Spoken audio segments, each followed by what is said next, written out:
আমরা চারটার দিকে সংবাদটা পাই মাস্টারপাড়া খাগড়াছড়ি মাস্টারপাড়া একটা বসত বাড়িতে আগুন লেগেছে। আমরা তৎক্ষণাৎ খবরটা পাওয়ার সাথে সাথে আমাদের দুইটা ইউনিট আমরা সাথে করে আমাদের সাথে করে নিয়ে আসি।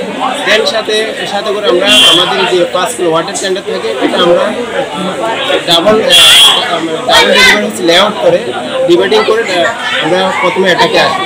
দেন আমাদের দ্বিতীয় ইউনিট যেটা থাকে এটা আমরা পাম্পবাহী গাড়ি আছে ওইটা আমরা অ্যাড করে ওইখান থেকে আমরা দুইটা ডেলিভারি আমরা ওই দিক থেকে আমরা এটা করবো। 4টা ডেলিভারি মধ্যে আমরা অ্যাটাক করি। আগুনটা মোটামুটি 10-15 মিনিটের মধ্যে আমরা নিয়ন্ত্রণে নিয়ে আসি। পরবর্তীতে ড্যাম্পিং ডাউনের কাজ। নগদ পেমেন্টে 500 টাকা পর্যন্ত ক্যাশব্যাক আর লেনদেনে প্রতিদিন ডিপ ফ্রিজ এবং ঘন্টায় ঘন্টায় এসি টিভি সহ দারুণ সব গিফট। এখন আশা করি আগুনটা সম্পূর্ণ নির্বাপিত। তারপর আমরা চেক করার পরে যদি অবশিষ্ট যদি কোনো কাজ থেকে থাকে তাহলে আমরা কাজটা করব। এর পাশাপাশি আগুনটা সম্ভবত আমরা যতটুকু খবর নিয়েছি আগুনটা বিদ্যুৎ থেকে লাগার সম্ভাবনাটা সবচেয়ে বেশি।